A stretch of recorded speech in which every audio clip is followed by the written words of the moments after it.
Hello, hello, and welcome back to another episode of AFW2's Blue and Beyond podcast. This month, we have Coach Connie and Coach Kallie, who sat down to discuss how to prepare for the unexpected and how to continue to move forward. Let's listen in and see what they have to say. Welcome, we're back again, Coach Connie and Coach Kallie. I want to share a story with you guys. I'm gonna go back to 2006. 2006, I changed coaches because I thought this was the right thing to do. So I changed coaches mid-season, which is something that you never do. But my coach was a psychopath and sociopath and kind of a stalker. So I had to switch coaches. So here I am getting ready for a competition. I'm like, yo, new coach. I just got my Nike swag in the mail, all these boxes. And once you put in your new stuff, you kind of feel kind of cool and kind of bouncy, you know? And then I find out that the stalker, psychopath, sociopath person was going to be at this competition. So that sucked. I said, I'm not running. I'm not going. I'm not doing it. Nike just increased my contract by like $5,000 just for the fact that switch coaches said, you're not going to want to see, I'm not running. That's not happening. I'm not doing it. He said, oh, yeah, you are.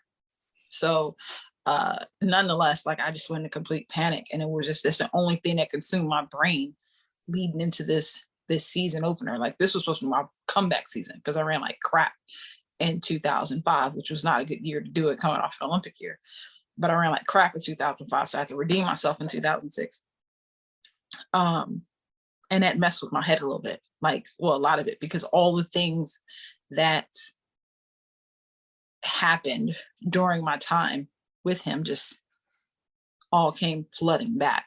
Like, yeah, how am I supposed to do that? And I'm telling you this part, needless to what happens next, I still competed and actually did fairly well, but they took me into like Secret Service, my friends, my training group.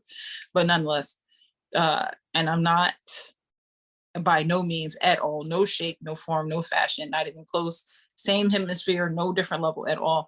Am I saying this is similar to what you all are going through with the situation that's happened in Afghanistan? The reason I brought this point up was just and Coach Kallie can also speak to it, is about that, is how to prepare for something through such a tumultuous event, right? It's like, how do you keep pushing through? It's like we still have Warrior Games on the horizon. We still have training we have to do until we get to that almighty taper time, which we'll get to that later on a sports segment. But it's like, how do you push through that? It's like, I don't know if you, Coach Kallie, does it feel like you're trying to push through like this avalanche of snow that just came down and you have to keep trundling forward, or how do you handle a situation like that? I think, liking it to that avalanche of emotion, I think there's a lot of, when you go through what our warriors are going through, as far as seeing what's going on in Afghanistan and having a lot of those emotions and those thoughts and those come back, your situation where you have to face something that was very traumatic. I also liken it to, there's times I've lost a lot of family members, and when you have to deal with those emotions, but yet you have a job to do, whether it was when I was active duty and dealing with that and still pushing forward, or those emotions of, watching a country that us as Americans and us as military members have put so much into completely change. It's either some folks feel like that avalanche and they're being squished. Some people feel, I think, like they're in quicksand and things are trying to pull you down. So I think it's one of those of trying to figure out either way of how do you keep churning and how do you recognize those feelings, give them their proper space, as Coach Cami would say, but yet allow yourself to keep churning forward, even if it's little small steps. That's the life of when you're trying to be an athlete, whether you're trying to be an athlete at, your level at trying to make an Olympic team, whether you're an athlete at what my level is now of, hey, an age grouper as I call it, going out and doing my own triathlons, things like that. How do you keep making those small steps forward when there's a lot of outside forces that want to feel like they want to consume you, for a lack of a better term? That space to push through it. And Craig Taylor just mentioned, he was like, it's like emotional floodgates. How do we keep them in control versus keeping them at bay? Which I agree, because those are two different things. Mm-hmm. It's like, it's not something you want to ignore and just like throw it in the back and just like whatever, versus you accepting how you feel and still controlling the situation, you know what I'm saying, around that. And that's what I see a lot of you all trying to do. It's like, you recognize what's happening, but you continue the training, you continue things, and you're not letting it consume you. It's like, I seen some of you guys have different events coming up, and then it's bam, this happens. But it's to find that space. On how I look at things, it's like I break things down into micro bits, teeny tiny bits, when I have to get through things, when I have to get through, whether it's depression spells, or let's be honest, I just don't feel like training spells. It's like, I have to literally go to the gym. No, let's take it a step back. Get dressed as if you're going to the gym. Yep. Get in the car and drive in the direction that the gym is in. Arrive at the gym. Like, it's literally like segment by segment, step by step, instead of this big overall thing of the things that I'm trying to handle and control.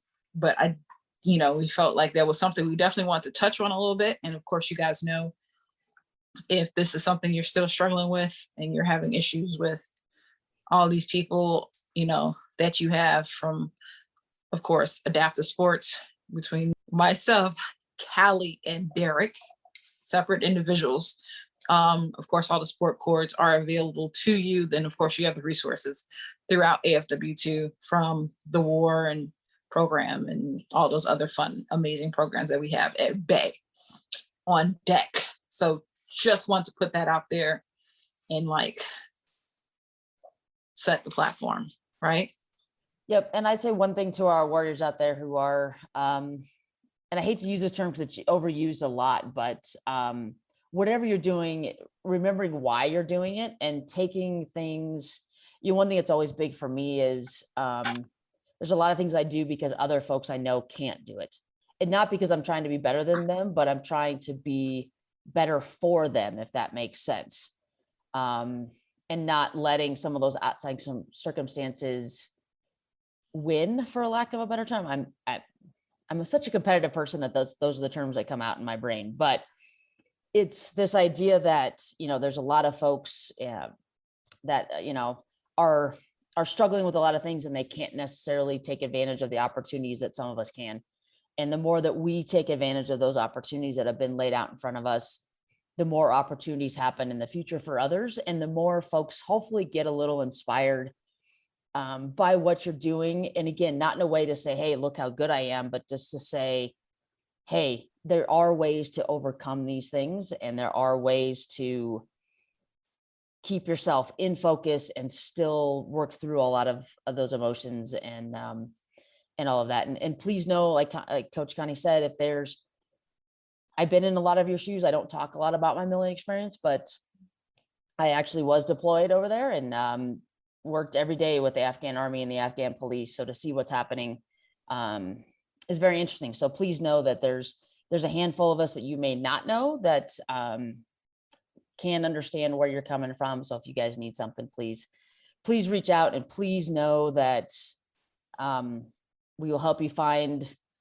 the right keys and tools and things for you to help keep turning forward, even if it's a very slow progress as we're trying to live everyday life and you guys achieve your goals that you have set with all this going on. Yeah. I like it. I love that we have that. So hopefully you all know that's a thing with us. But yeah, so first and foremost, know you guys have the ultimate resource. I'm gonna call us blankies, right? Comfort spots. If you're going through something with everything going on in the world, not just Afghanistan. COVID gone away, COVID came back, COVID came again, Delta variant 1, 2, 3, and 4, and his cousin 5 showed up. whatever that you're going through to cycle through this period. And again, you have something big coming up that you're getting ready for. And community programs puts a lot of different things out there for you all to do. So if you're trying to prepare for something and you have blockage, let us know how we can help. Don't be too hard on yourself. So, but until then, we're going to continue to do what we always do here at AFW2, which is care beyond duty. That's it, folks. That's all we've got for you this month. Don't forget to catch us every second Tuesday of the month for new episodes of AFW2's Blue and Beyond podcast. We'll see you next month.